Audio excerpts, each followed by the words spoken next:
People tell me I'm crazy for waking up at 4:30 in the morning to run.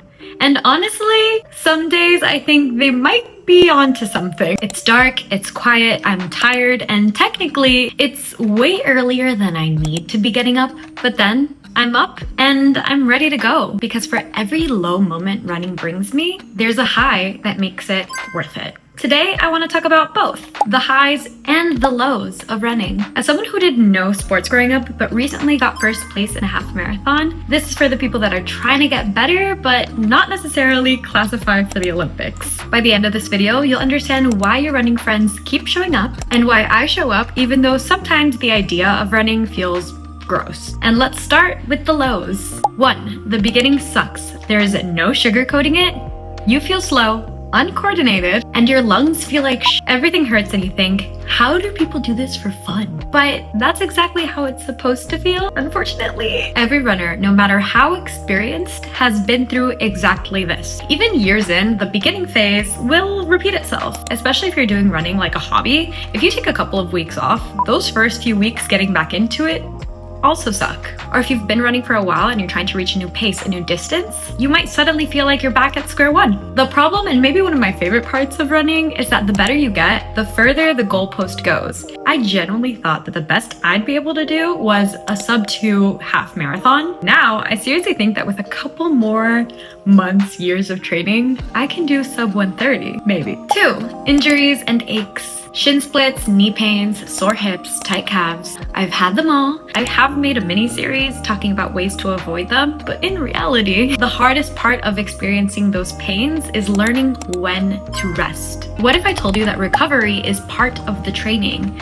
Stretching, foam rolling, and taking actual rest days can change everything. So if you feel achy, 1, that's normal. 2, you might need to incorporate some strengthening. And 3, you also might need to be incorporating a solid warm-up and a solid cool-down recovery routine. 3, mental battles. Running is a mental sport. You can be in shape, fueled, rested, and still have runs that feel awful. Mind you, I've been running for about 3 years and that mental bully will try to whoop my ass from time to time. When I think I'm rested and my legs feel great, suddenly my lungs come knocking and they say, hey, we don't feel good.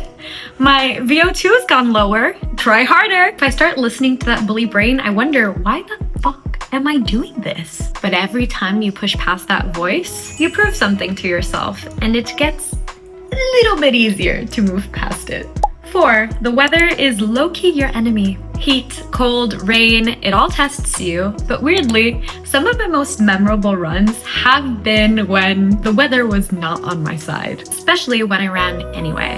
Somehow what started off as a low becomes a high because showing up when it sucks becomes part of your identity. I'm sure you've seen those run groups before that are like, rain or shine, we're out there, and you're like, you then become the runner who doesn't quit just because it's uncomfortable. Then come race day, you'll know for a fact that you've done way harder things than this course is gonna bring to you. Finally, the 5th low, and probably the least talked about, is the time commitment. If you're training for something, no one really talks about how life-consuming training is. Between the warm-up, the cool-downs, the constant laundry, the strength work, and just everything in between, it feels like you're either getting ready to run, running, recovering from running, or getting your things ready to run. Long runs take up your whole morning. You can't sleep in because if you start too late, it gets too hot. You might tell yourself, oh, I'll get all of these things done after my run, but then you finish and you end up being horizontal for the majority of your day. You start planning your social life around your schedule, weekend plans, gone. You want to go on a spontaneous weekend trip?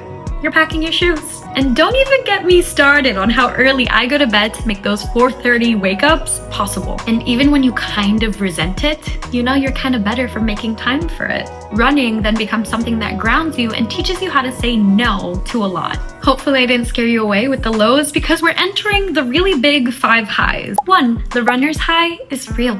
I pinky promise. It's not just the endorphins that naturally come up, it's the pride, the relief, and the gratitude all at once. That moment becomes so addictive in the best way. There's no way I can put into words the feeling that comes from accomplishing so much before the workday has even started. 2, small wins add up.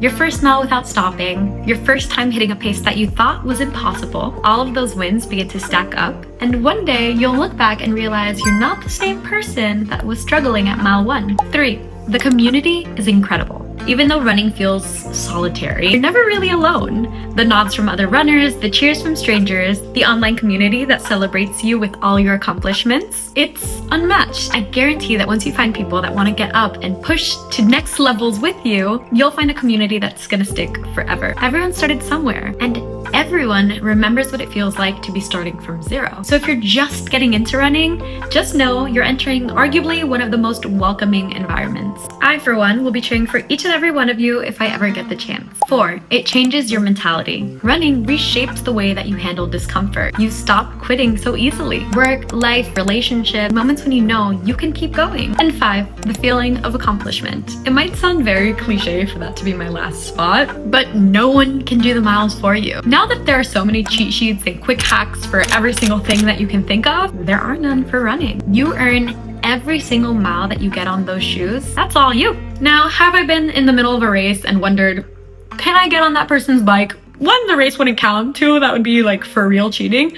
But I have considered it because sometimes it sucks. But the sense of accomplishment you get when crossing the finish line is extraordinary. Wow. Running teaches you patience. Patience that comes from working towards your goals. Every pursuit is gonna look so different, and you're the only one that knows exactly what it took to get you to where you are right now. Running has its lows, it's hard, it's unpredictable, it's annoying. But the highs, I think that the highs make it all worth it. Plus, the bragging rights of being able to be like, yeah, I ran 12 miles this morning. What about you? That feels really good.